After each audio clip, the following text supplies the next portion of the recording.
Bapak Ibu ya, menurut dari Prof Nunuk tadi, ini untuk demi mengakomodir lebih banyak guru yang lulus passing grade ini terakomodir di tahun 2022 ini. Nah, sobat-sobat TPMDS dimanapun berada, ini hari ini juga sudah bisa Bapak Ibu untuk melakukan yaitu akhiri pendaftaran Bapak Ibu ya. Nah, di sini ada menu akhiri pendaftaran. Bagi yang belum bisa, ini Bapak Ibu bisa merefresh, kemudian bisa mengklik historinya, ini membersihkan histori dan lain sebagainya Bapak Ibu ya, untuk mengakhiri pendaftaran jika sudah selesai semuanya.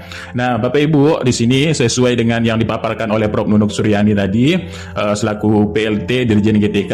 Nah, di sini juga ada informasi dari Bapak Andika yang juga mengkoordinatori dari P3K Guru tahun 2022. Nah, Bapak Ibu ada informasi pentingnya oleh Bapak Andika. Di sini bagi khusus P1 yang belum mendapatkan penempatan, Bapak Ibu ya, silahkan Bapak Ibu bisa turun prioritas ya sesuai dengan yang dipaparkan Prof Nunuk tadi. Jika Anda mengajar mapel yang berbeda dengan P1 dan selama Pemda ini tersedia formasinya untuk formasi P2, P3 dan umum. Jika Anda mengajar mapel yang sama dengan P1 atau Pemda tidak membuka ataupun tidak membuka cukup formasi, maka setelah melakukan turun status prioritas, aplikasi akan menampilkan Bapak Ibu bahwa Anda ini tidak dapat melanjutkan pendaftaran. Nah, jika di sini memang formasinya sudah tidak ada lagi Bapak Ibu, maka jika Bapak Ibu walaupun bisa turun prioritas, maka Bapak Ibu tampilannya di sini tidak akan bisa melanjutkan pendaftaran dan Anda akan masuk dalam waiting list secara otomatis. Nah, walaupun Bapak Ibu mengklik turun prioritas karena ada menunya ya, Bapak Ibu juga dipastikan juga langsung masuk waiting list secara otomatis Bapak Ibu. Jadi tidak perlu khawatir untuk turun prioritas jika ada menunya turun prioritas.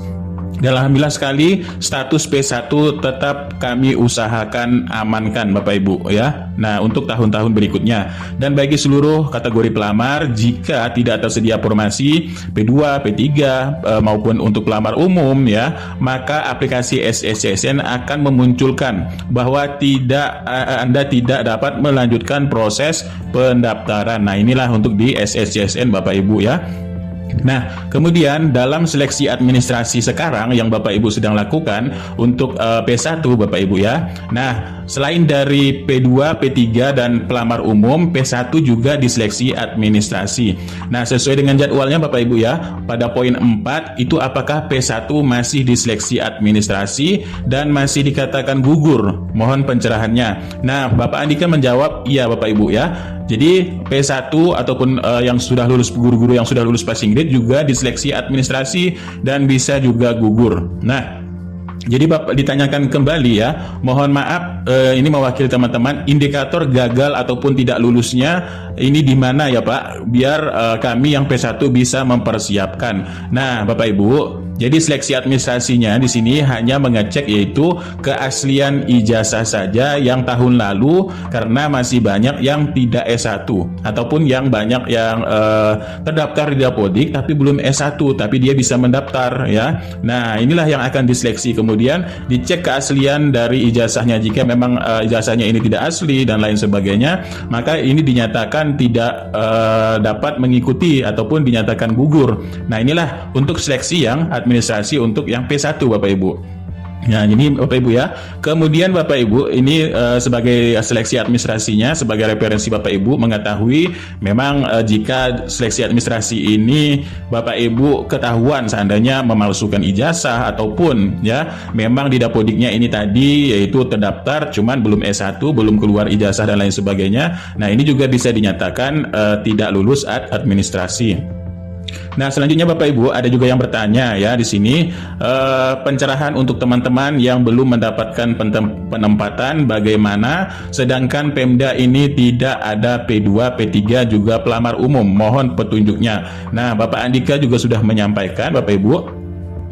Jadi Bapak Ibu ya perlu perhatikan untuk mapel P2 atau P3 yang terbuka jika di daerah Bapak Ibu membuka formasi ya. Jadi bandingkan dengan mapel yang di ampuan mapel dari individu tersebut. Nah, lalu ditanyakan kembali, jika di Pemda tidak membuka formasi untuk P2 atau P3, apakah tetap bisa mendaftar? Ya tidak Bapak Ibu ya. Ya, di sini kalau tidak ada lowongan apalagi yang bisa mendaftar ya, apalagi yang bisa didaftar untuk formasinya. Kalau memang sudah tidak ada lagi ya tidak bisa mendaftar ya Bapak Ibu.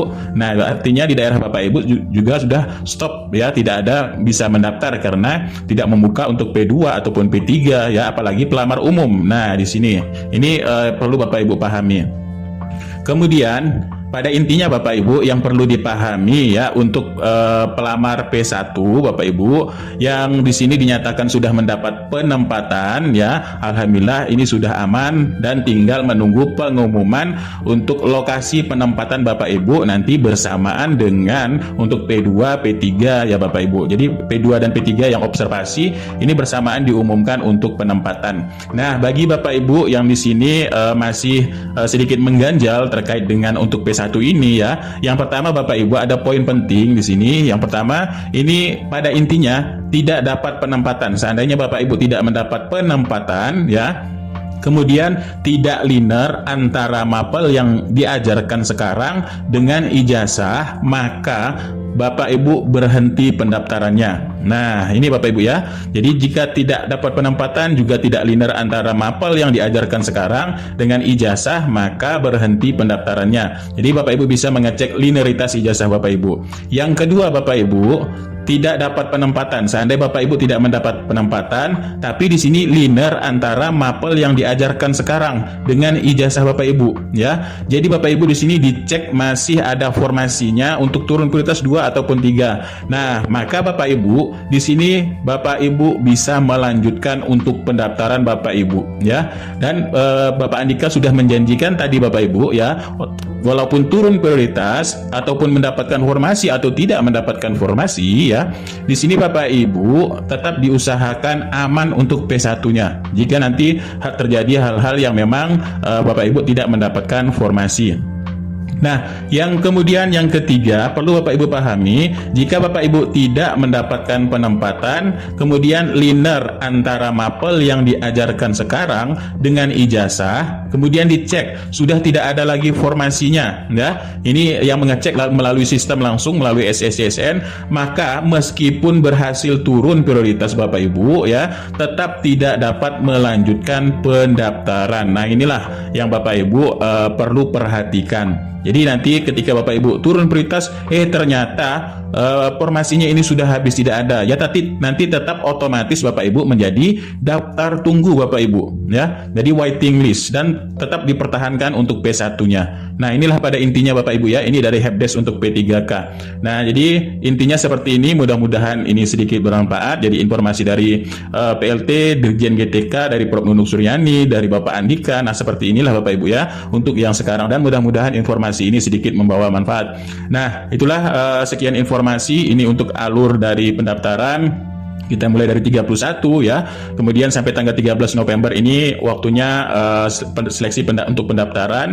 Dan di sini Bapak Ibu seleksi administrasi P1, P2 sampai ya pelamar umum ini dimulai dari 31 sampai 15 seleksi administrasi, dan P1 juga diseleksi administrasi ya. Nanti Bapak Ibu di sini pengumuman hasil seleksi administrasi untuk semua pelamar juga, dan masa sanggah nanti Bapak Ibu bisa menyanggah jika memang tidak kesesuaian antara yang diberikan panitia ataupun yang Bapak Ibu terima ya. Kemudian nanti ada jawab sanggahnya, kemudian di sini untuk pengumuman pasca sanggah sampai terakhir yaitu Bapak Ibu di bulan Maret depan tahun 2023 untuk usul penetapan NIP serta nanti untuk pengusulan DRH di bulan Maret Bapak Ibu. Nah, ini sudah Bapak Ibu yakin sudah Bapak Ibu melihat jadwalnya Bapak Ibu ya. Nah, itulah sedikit informasi, mudah-mudahan membawa manfaat. Kurang lebihnya mohon maaf. Billahi taufiq wal hidayah. Wassalamualaikum warahmatullahi wabarakatuh. Salam sejahtera bagi semuanya untuk sobat-sobat TPMDS dimanapun berada.